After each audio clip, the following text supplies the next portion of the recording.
How are things going for everyone? We must discuss XRP today.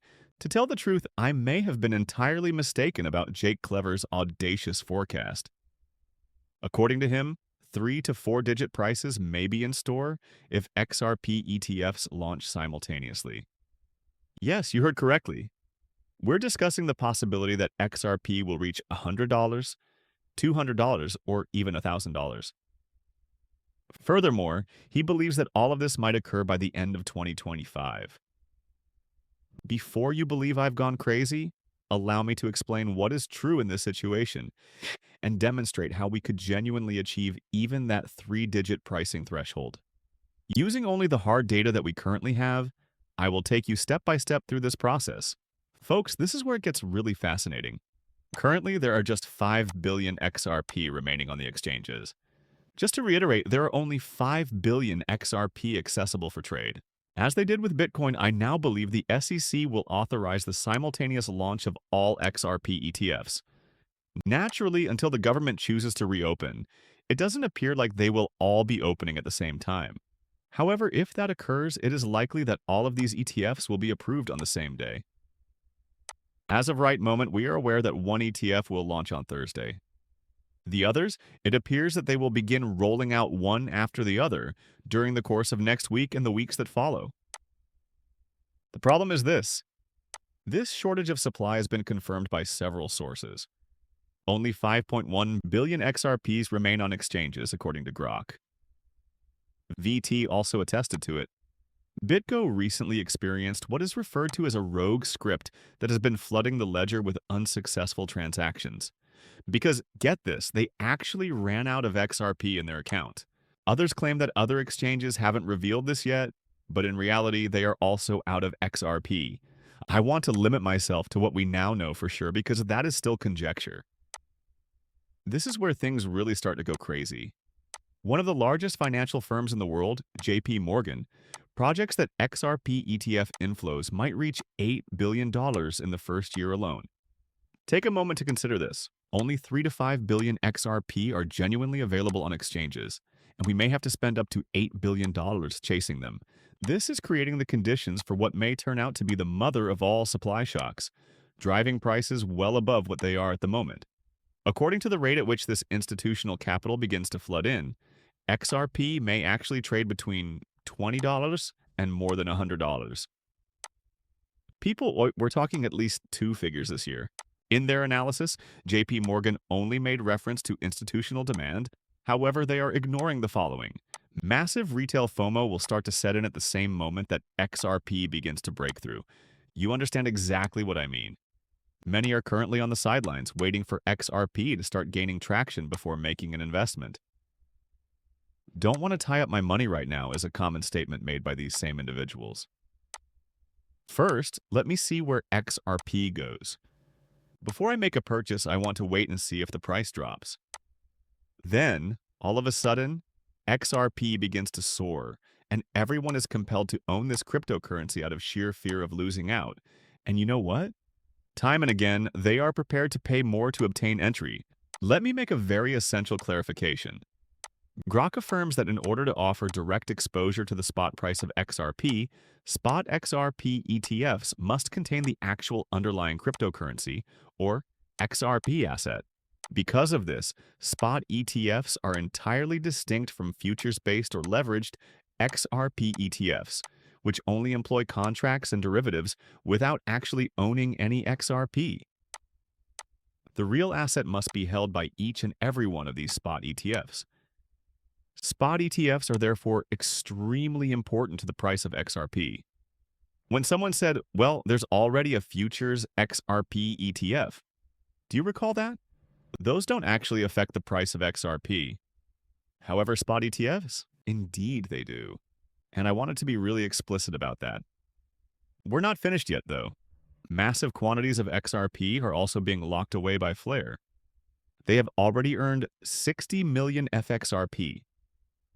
Additionally, the current demand for FXRP is completely out of control. This is Flare's ultimate objective. 5% of the total quantity of XRP is what they wish to lock up. We are discussing the possibility of 5 billion XRP being permanently removed from the market. And that's not all. One after another, treasury firms are emerging and setting up their own XRP treasuries. This might be the run where we truly witness a shortage of this cryptocurrency. Let's return to the prediction made by Jake Claver. On this one, I believe he is somewhat correct. I firmly believe that if everything goes as people anticipate, we may see three-digit XRP. Why? Because I believe that JP Morgan misjudged the influxes into XRP. Institutional demand, retail FOMO, and all of these locking mechanisms occurring at the same time may create a perfect storm. I'm about to make a comment that may cause some people to take offense. I firmly think that the XRP ETFs will do far better than the Bitcoin ETFs. Yes, I am aware. Nothing will ever be able to match Bitcoin ETFs, according to the mainstream media and all of the Bitcoin maximalists that appear on these broadcasts. Here's the problem, though. On this one, I believe they are entirely mistaken. The establishments already, they are looking beyond Bitcoin. Bitcoin is beginning to lose favor with even ordinary investors. Therefore, Bitcoin won't be the main focus when the true FOMO in this industry starts. XRP will be the main focus.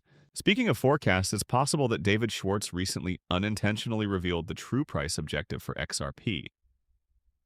We're also discussing 74.24.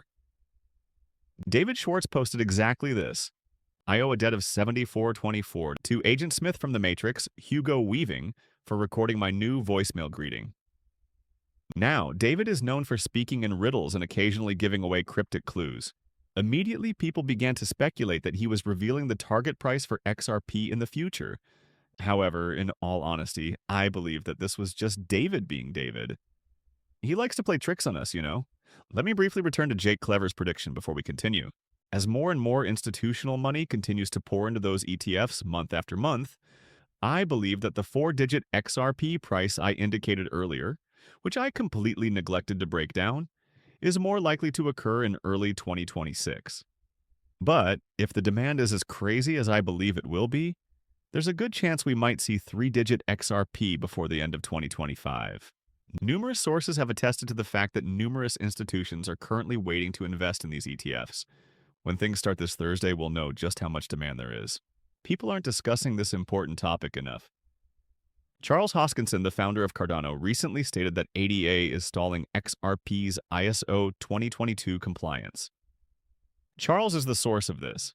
Support for ISO 2022 is necessary for open banking and the integration of the DeFi and traditional finance domains. With XRP, HBR, Algo, and others, ADL is happy to be holding the line. I believe that the belief that ADL is not ISO compatible and cannot be utilized in ISO messaging systems has evolved over time. Rumor had it that it was compliant. Additionally, ISO 2022 will be quite important. Will XRP gain value right away on day one as a result of this? As of yet, no one is truly certain. When ISO 2022 becomes live on the 22nd of this month, we'll have to wait and watch what happens. As more and more individuals begin utilizing crypto within ISO messaging platforms, I believe we'll see it grow month after month, even if we don't see any immediate benefits. In relation to institutional adoption, take a look at this. JP Morgan and DBS Bank, a Ripple partner, are currently collaborating to develop a tokenization framework for interbank deposits. I'm not surprised by this at all because JP Morgan previously stated that if Ripple and XRP could defeat the SEC in court, they would be ready for widespread use. I continue to believe that JP Morgan is covertly supporting XRP in the background. Here's the issue with JP Morgan, though. For as long as possible, they wish to remain in the past.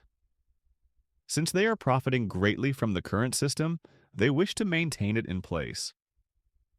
Consider all of the absurd fees that are currently associated with moving money across borders. In addition, there is that irksome waiting time of 3 to 5 days. While clients wait, all of the money simply sits in their Nostro Vostro accounts, accruing interest. All of these banks will eventually want that money to move more quickly,